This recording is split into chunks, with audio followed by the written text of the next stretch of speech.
Құрметті қалайық, содан Шыңғыс ханның тарихына қатысты тағы бір тың дерек табылып отыр. Оны тапқан Айбек Жермұхамед деген азамат, ізденімпаз, зерттеуші. Сол азамат ағылшындардың кітап қорынан 1857 жылы жазылған «Дін және тарих» атты ағылшын тілінде кітап тауыпты.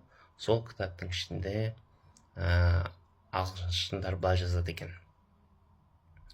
біз ағылшындар осы ғасырда ежелгі моғолдардың, яғни древний монголы орысша айтқан кезде, тағына отырып алып, Ресейдің патшасын бағындырып, сол арқылы миллиондаған адамды басқарып отырмыз. Сонымен қатар Америка жеріндегі халықтарды басқарып отырмыз деп жаза отырып, осы тақтың құдіретін пайдалана отырып, басқа мемлекеттерге Құдайдың аяндарын неге таратпасқа деп жазыпты. Яғни өздерінің дінін таратуды батыңызда неге мақсат етпеске деп жазыпты сол кітапта. Кітаптың беттерін, мұқабасын бәрін көріп отырсыздар өздеріңіз. Енді осыған қарап отырып не айтайық?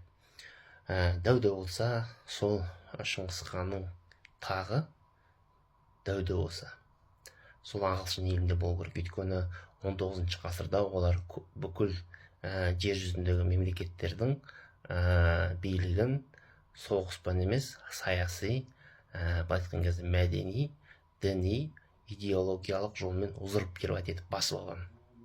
Кейбір жерлерде аздаған соғыстар жасаған әрине. Мысалы үшін нені Мәскеудің жаңа өздері айтып отыр ғой, орыстың, яғни Ресейдің патшасын бағындырып отырмыз деп.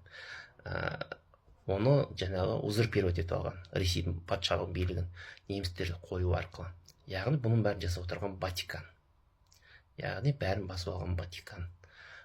Мысалы үшін 1930 жылға дейін жер бетінде теңдесі жоқ империя ағылшындарды болған. Қытайда бағынған, жаңағы желіспен, яғни Ресей патшалығының немістер болуымен Ресейде бағынған, Европа бағынған, Африка елдері бағынған. 1930 жылдары Лоуренс Аравийскийдің қолымен араб елдерін бәрін бөлшектеп түгел бағындырып алған.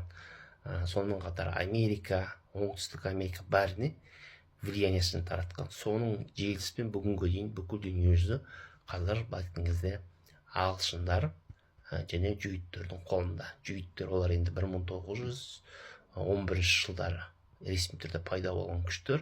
Әйтпесе олар бұл жорықты 1880 жылдары бастаған. Ең бірінші олар, ең көп халық жүйіттердің Ресейде болған. Содан Ресейден екіге бөлінген, біреуі осы жақта қалған, жарысы Америкаға барған.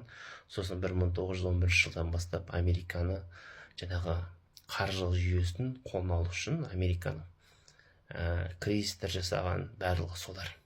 Ұқсаңыздар, бүгінгі дейінгі жаңағы дүние жүзіндегі триллиондаған доллары бар алып компанияның барлығы солардікі.